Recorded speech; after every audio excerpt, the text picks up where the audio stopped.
Yes sir. Ni ndani ya simulizi za Whoz kwa mara nyingine tena. Tunaendelea kupiga kazi na dawa.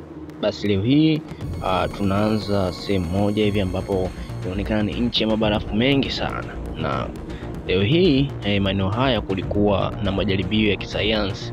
Yani wanasema wanapandikizia mtu wanaita chip.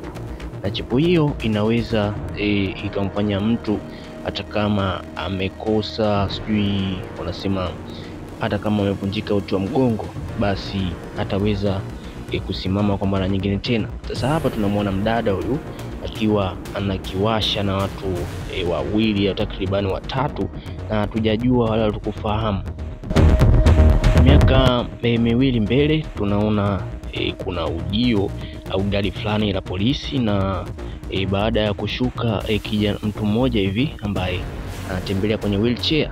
Na mtu huyu alikuwa ni mwizi, na dokumenti zake pamoja na taarifa zake zinaonyesha kwamba alikuwa ni mwizi, na baada ya kufanya kupata mistake fulani basi aliweza kuvunjika uti wa mgongo. Sasa leo hii anaitwa mtu huyu ambaye alikuwa selo, na hapo wanamuita kwa ajili ya kuingia mkataba waweze kumfanyia majaribio ya kisayansi. Na jaribio hilo wanamueleza kwamba baada ya kuingia katika majaribio yetu basi tutaweza kukutoa jela na maisha yako yataendelea kuwa kama mtu wa kawaida. Hapo walikuwa wanamueleza kwamba ana uwezekano wa kutembea tena, maana alivunjika uti wa mgongo na hapo hakuwa na uwezo wa kusimama. Uti wa mgongo ni kiungo muhimu sana katika mwili wa binadamu, hivyo hapo ukivunjika tu maeneo kama ya kiuno basi hautoweza kutembea tena. Sasa hapo walikuwa wanamwambia kwamba atie saini. Baada ya kutia saini wanamueleza kwamba ataweza kutembea kwa mara nyingine tena. They will walking again. Sasa wanasema mabosi hawa walikuwa wanahitaji saini yake ili waweze kumfanyia majaribio katika kitengo chao. Mkataba ndio hapo anaelezwa kwamba asome mkataba huo basi na akiweza kukubaliana nao ataweza kufanyiwa majaribio ya kisayansi, na hapo lolote litakalotokea basi ni ndani ya mkataba. Sasa mshikaji alitia sign na majaribio yalianza. Basi alikamatwa chapu na kuzibwa pumzi, na baada ya kuzibwa pumzi lazima mtu upoteze fahamu na ufe kabisa. Tukija underground wanasema ni chini ya ardhi huko. Sasa mshikaji anazinduka, anajikuta yupo katika chumba hivi na amevaishwa fomu fulani. Sasa anaamka anajikuta yupo eneo hili afu hakuna mtu yeyote yule. Basi akaamua ajikokote, maana miguu yake anajua kabisa miguu yangu ni mibovu. Lakini alipojaribu kutikisa vidole vya miguu yake aliona mbona kama vinafanya kazi. Mshikaji basi aliona ni jambo zuri, basi alianza kunyanyua mguu taratibu, na ni kweli aliweza kunyanyuka. Sasa alisema hii ni impossible, haiwezekani, that is impossible, kwa sababu ni jambo la kustajabisha sana. Basi alitema matapishi fulani hivi kama yana dawa fulani kemikali hivi. Basi alikaa mule kwa muda, na hapo alikuwa anajaribu kuomba msaada anybody ambaye anamsikia. Sasa alikaa kwa muda mrefu mpaka akawa anabadilisha size za kukaa mikao ya huku na kule. Basi alijaribu kupiga mlango kwa nguvu, lakini ghafla alipigwa shoti. Inamaanisha kwamba mlango huu una ulinzi mkali sana. Sasa hapo aliletewa chakula, iko inaonekana ni nyama mbichi. Sasa nyama mbichi mshikaji alichukua na kufakamia. Mara ghafla mlango ulifunguliwa na kuingia njemba hiyo ambayo imevalia maski. Maski hii inaonyesha kwamba ni maski ambazo zinazuia sumu kali, na mshikaji tukimwangalia mkononi alikuwa ameshika lungu. Sasa lungu hili ya nini? Basi aliweza kumwadhibu ule mjamaa na kumvunja mkono. Baada ya kuvunjika uti wa mgongo, sasa hapa walimtibia na kumvunja mkono mwingine, na jamaa akafunga mlango na kuondoka. Sasa baada ya kuvunja mkono wake alishangaa mkono wake ulijiunga tena. Hii inamaanisha yeye ni nani? Tukija huku kitengo cha madaktari wakiwa wanamwangalia jamaa alikuwa akifanya fitness. Siku 6 asubuhi tunaona gari fulani hivi ikiwa inapita katika misitu hiyo ya barafu na inaelekea sehemu ambapo wanasema mradi huo au majaribio hayo yanafanyika. Alikuwa ni mwanadada mmoja hivi ambaye anajitambulisha na kusema kwamba yeye anaitwa Allison Turner. Ni Dr. Allison Turner. Alichukua lift na kushuka moja kwa moja wanaita underground, na baada ya pale alielekezwa sehemu fulani. Sasa alifika hapa kwa viongozi hao na kuambia kwamba uwezo wako Dr. Allison Turner tumeuelewa na tunahitaji kufanya kazi na wewe, maana wewe ni uwezo ambao ni very bright. Sasa tunahitaji saini yako ili tuweze kuingia katika mkataba. Na mkataba huu utaweza kufanya kazi na sisi kwa miaka yote ya wewe ukiwa hapa. Sasa Dr. Allison Turner anaambiwa kwamba atie saini yake hapo, na baada ya kutia saini basi aende kazi ianze.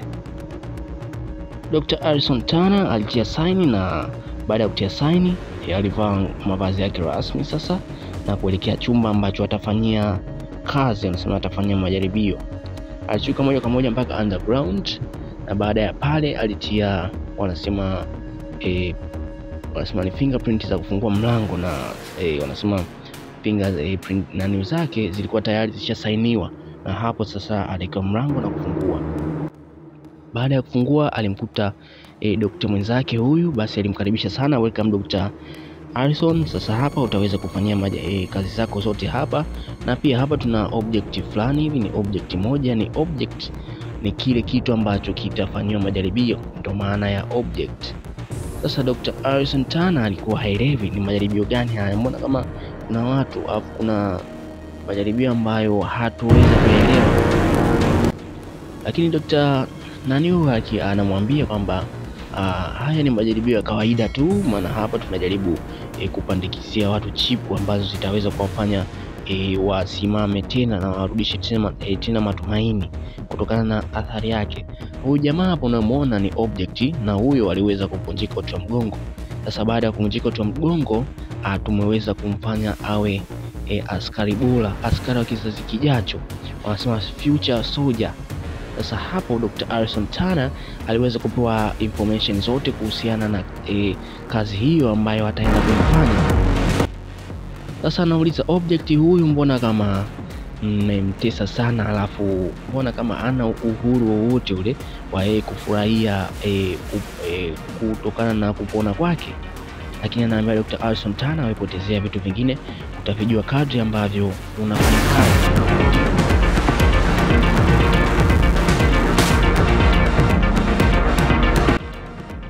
Sasa wanasema objective anafumbua macho na kukuta yule mshikaji alikuja tena, na leo sasa anakuja kumvunja mguu. Sasa mshikaji alimkamata, no alimvunja mguu. Hatujajua ni kwa nini kila siku huwa anavunjwa, na baada ya kuvunjwa ule mguu wake unajiunga tena. Hii inamaanisha kwamba sayansi hii ni sayansi ya hatari sana, yani mtu anakuwa kama ni undead, yani hawezi kufa. Sasa Dr. Allison Turner anasema kwamba hivi nyinyi hamuoni kama hiki ni kitu kibaya, alafu mnakwenda nje na kanuni ambazo zinasema. Sasa object yetu anaingia katika wanasema ni ndoto fulani hivi, kama anamuona mwanawe ambaye anaitwa Kayla. Sasa baada ya kuamka anamuona kama mwanawe yuko pale, anamuita Kayla. Hatujajua mwanawe alikuwa amepoteza maisha au amefanya nini. Sasa huku tukija wanasema Dr. Allison alikuwa sasa akijaribu kumchunguza object hii. Sasa object jamaa walikuwa akijikata mkononi na kuandika jina la K, inamaanisha kwamba ni Kayla, na Kayla ni mtoto wake. Hatujajua mtoto wake amefanya nini. Basi Dr. Allison na daktari mwenzake waliweza kushusha temperature kwa mtu wa kawaida, yani temperature ile lazima avae makoti kwa makoti. Sasa nauliza mbona daktari umemwekea temperature kubwa hivi, unafikiri ataweza kusurvive? Maana temperature ilikuwa inasema ni negative 20 degree, inamaanisha kwamba ni hasi 20 nyuzi. Kwa temperature hiyo kwa mtu wa kawaida si rahisi kusurvive. Sasa yule jamaa alikuja tena kwa mara nyingine, na leo alikuwa anataka kumvunja mguu mwingine, basi mshikaji alibisha na alipombutua basi ile damu ile aliandika katika ukuta kwamba ni KA, yani inamaanisha kwamba ni Kayla. Basi Dr. Alison Turner kama kawaida, welcome Dr. Alison Turner.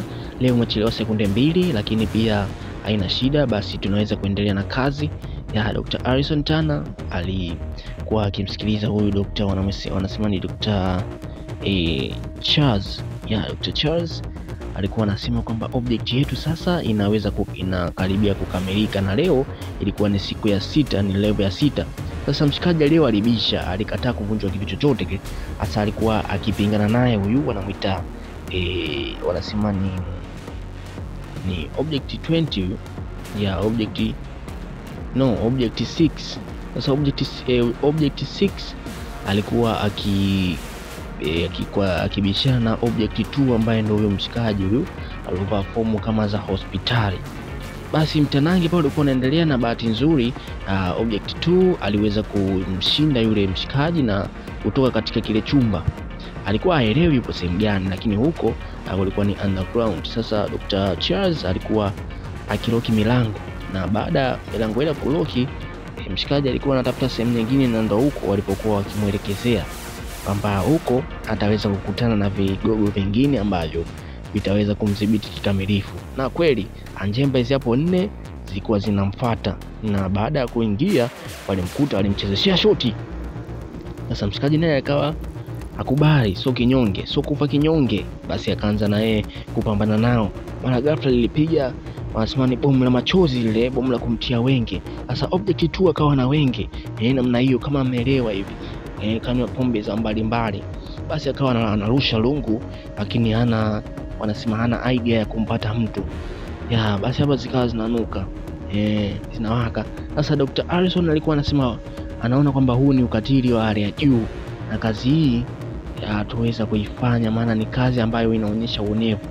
Na kumbuka huyu mshikaji ana mtoto ambaye anaitwa Kayla. Sasa unapomfanya katika majaribio haya, basi kumbuka watoto na familia yake inamtegemea. Dr. Charles aliweza kutuma object nyingi ambazo ziende zikamdhibiti mshikaji, lakini mshikaji alikuwa yupo fiti, wanasema amejengwa kikamilifu. Sasa mshikaji baada ya kushinda alipiga kelele sana, maana au ni njia ambayo itaweza kumfanya yeye atoke. Basi alimtoa kofia yule mshikaji, akasema wewe ni nani kwanza? Yamaanisha kwamba yule mshikaji alipomtoa kofia alikuwa hemi, na baada ya kumuuliza kwamba niambie kwamba humu nipo wapi, usemi niambie humu nipo wapi, basi mshikaji alipomtoa kofia alimwambia kwamba humu tupo underground, na underground humo hatuwezi kutoka. Basi kumbuka kipindi ambapo utakapotoa siri, basi utaweza kuuliwa na yule jamaa yule ambaye alivaa maski. Aliweza kukatwa vibaya mno kwa sababu tu alitoa siri. Sasa object 2 baada ya kukaa aliona kama wenge, ila mtoto wake anampata, afu anamuita Kayla. Basi mshikaji alinyanyuka na kumfuata yule mtoto wake, huku sisi tukiangalia tumuone, ila yeye anamuona katika mawazo yake, na hatujui ana shida ni nini mpaka anaweza kumuona mwanawe. Sasa Dr. Alison Turner alikuwa akubaliani, alikuwa anaenda opposite na jambo hili, alikuwa anapinga, yani ni jambo ambalo alinavunja sheria na alipo kinyume na sheria. Sasa object 2 huyu object 2 wanasema ni object tuseme, alikuwa ameamka, na baada ya kuamka alijikuta tena yupo sehemu nyingine katika chumba. Haina maanisha kwamba hakuna matumaini ya kutoka. Sasa Dr. Alison Turner aliingia katika kompyuta ya Dr. Charles, na baada ya kuingia research data fulani hivi, lakini katika kusearch aliandika pale jina, lakini baada ya kusearch aliandika result not found. Basi alisearch tena Kayla.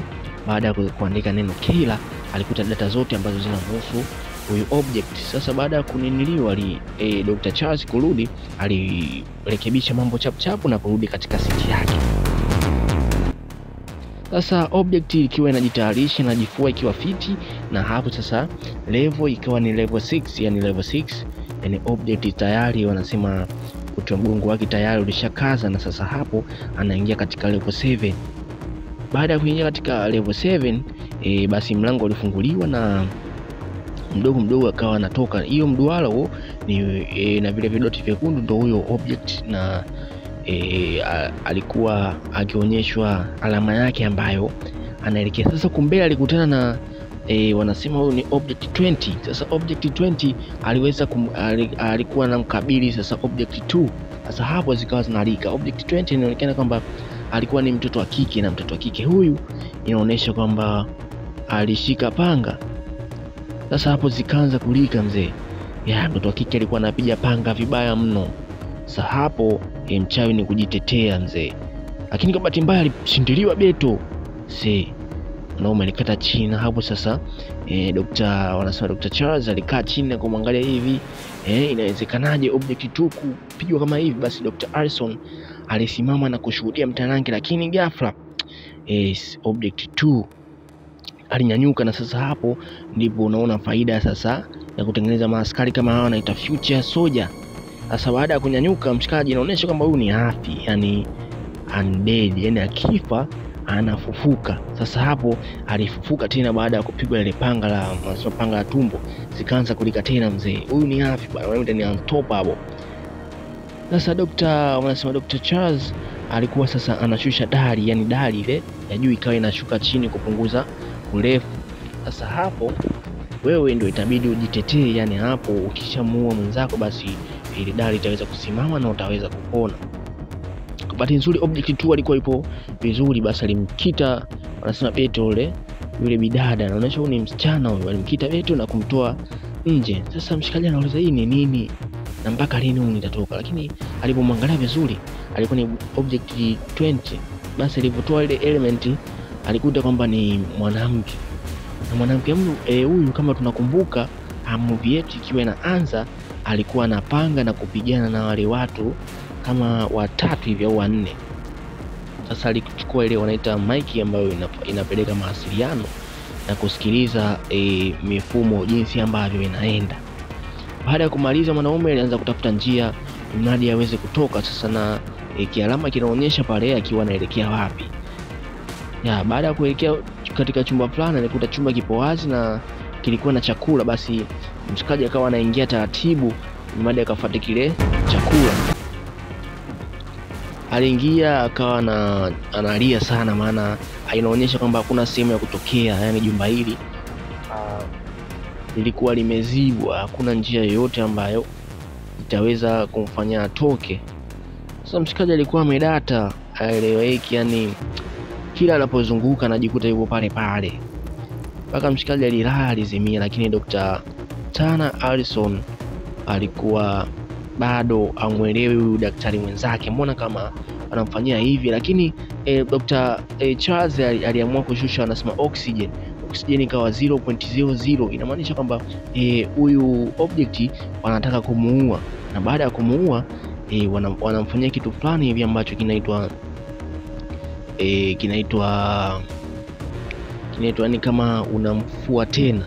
Sasa hapo Dr. Harrison alikuwa anasema, alikuwa amepandishwa hasira na Dr. Charles alimpatia kwa kidawa iko ajipulizie puani mradi hasira zipungue, lakini Dr. Harrison alikataa. Basi Dr. Charles ajipulizie mwenyewe. Sasa Dr. Harrison alikuwa ameongeza sauti ya head zile phone ambazo zinapeleka mawasiliano, ili mradi huku object isikie sauti ambazo zitaweza kumwelekeza. Na hapo sasa Dr. Harrison alikuwa akimwonea huruma ule object na kuanza kumpatia signal ya taratibu bila Dr. Charles kujua. Sasa Dr. Harrison anasema hivi, nyinyi mradi wenu muone kama unafanya vitu vya ajabu lakini Dr. Charles anamwambia Dr. Harrison, fanya kazi yako iliyokuleta, usianze kuuliza maswali. Wewe kazi yako imekuleta hapa kwa ajili ya kufanya kazi hiyo moja, sio unaanza kuleta maswali. Basi Dr. Harrison, Dr. Tanner alikuwa bado anajisikia vibaya. Sasa huku object baada ya kuzinduka ilijikuta ipo sehemu fulani hivi kwenye kitanda, na baada ya kukaa kwenye kitanda walikuwa na drip, madaktari walikuwa wakimdunga sindano, walikuwa wakimkagua lenzi ya jicho nini, vyote walisema vimekaa sawa. Humu inaonekana ni maabara wamemtundikia drip, na tunaona misuli yake hapo ni kama ile launcher ile ya kwenye simu hivi, yani kama ina mistari fulani waya. Sasa madaktari baada ya kunaniliu, mshikaji alikuwa akijaribu kujinyanyua, lakini alikuwa hawezi. Mawazo yake anampeleka mbali sana, kipindi ambacho mpenzi wake alipoteza maisha, lakini pia mtoto wake. Lakini kwa mbali Dr. Harrison alikuwa akimwamsha, basi alimkamata. Alizania ni adui, anamwambia daktari nitakuua. Basi alimsukuma kwa pembeni. Baada ya kumsukuma waliingia na Dr. Harrison, kuna nini? Lakini Dr. Harrison alikaa kimya, na wale object akaanza kuwapiga watu vibaya. Basi Dr. Harrison aliulizwa kwa nini unanisaidia, lakini anasema kwamba mimi nimeona kwamba mradi huu au sayansi hii ni sayansi ambayo inafanya vitu kinyume, kwa nimeamua kukusaidia. Basi Dr. wanasema object ikawa inatafuta namna au njia ya kutoka, kila akipiga mlango haufunguki. Sasa huku Dr. Charles akirudi katika kompyuta yake, anaona mgonjwa amelala kama kawaida, lakini kumbuka ile ni picha. Sasa huku mshikaji alikuwa amevaa nguo za kiaskari na kuwauliza, wenyewe simameni kwanza, mbona kama swali yako umevaa kinjuka? Anasema wanasema umevaa kinjiwa. Basi mshikaji aliweza kushtukiwa baada ya suruali, manake suruali zao zinakuwa zinavaliwa mpaka chini, yani chini kabisa zinaburuka. Sasa suruali inaonyesha kwamba amevaa kinjuka. Anasema kinjuka, amevaa kinjiwa. Sasa hapo wakawa wanatafuta namna ya kutoka. Sasa huko Dr. Charles alikuwa anaangalia katika kompyuta yake, alikuwa anaona kama mgonjwa bado amelala, lakini ile kwa kweli haikuwa ni kompyuta, ilikuwa ni picha ambayo ametegeshewa. Baada ya kutegeshewa, sasa Dr. Harrison pamoja na object wakawa wanatoroka namna hiyo. Wachukua kamba na kushuka chini. Sasa huko object nyingine zikawa zinakimbizia, ni ulinzi mkali sana katika jengo hilo ambao wameruhusu mtu yote kutoka. Sasa huko baada ya kufika mbele alikutana na Dr. Charles. Alimwambia kwamba Dr. Harrison, naomba uniachie object yangu sasa hivi, na wewe kazi hii haikuhusu, hujaambiwa wewe ndio ulete usaidizi. Lakini Dr. Harrison anasema kwamba Dr. Charles, nimeona kwamba si vyema, na mradi huu ni mradi ambao unavunja sheria, hivyo sitokubali kufanya kazi katika jengo hili. Sasa Dr. Harrison baada ya kupiga risasi, anasema object alikatana kumkamata shingoni, sababu akawa anamnyanyua mdogo mpaka kumnyonga, tupia mbali. Kumbe bahati mbaya, wanasema Dr. Harrison alikuwa tayari ameshapigwa risasi, yani ile risasi ambayo amepiga Dr. Charles alimpata Dr. Harrison na damu zikawa zinamtoka namna hiyo. Sasa hapo hakuna budi kumwaisha hospitali. Sasa object akawa anamwekea damu yake, ni damu ambayo inamfanya kama sehemu kuna kidonda, basi kinakuwa kinajipondesha chenyewe. Sasa akawa anatoka namna hiyo, alikutana na walinzi, aliwabonda. Baada ya kuwabonda, walikaa sehemu chini na kupanda lift, wanasema underground. Alikuwa anatoka underground. Baada ya kuangalia vizuri katika kidonda chake, Dr. Harrison aliona kama kumepona. Hii inamaanisha kwamba ile damu ambayo amemwekea huyu iliendana na damu yake. Sasa hapo wakawa wote ni kama ni undead. Baada ya kutoka huku, anaambia kwamba Dr. Harrison na niliu, basi karibuni sana kwa mara nyingine, lakini pia tunategemea kwamba mtarudi tena. Basi Dr. Harrison anasema kwamba tondoke, achana nayo. Sasa huku kumbe alikuwa anaangalia katika wanasema GPRS. Baada ya kuangalia katika GPRS, sasa huku kazi waliletwa madaktari wapya, na sasa leo hii alikuwa anafanywa majaribio. Anamuita huyu nani, Dr. Charles. Sasa Dr. Charles alipiga kelele mpaka kufa. Naam, sina ziada, tukutane katika sehemu nyingine ambazo zinafuata. Pia usikose kushare, kulike, comment na kusubscribe. Mpaka kufikia hapo niseme chao.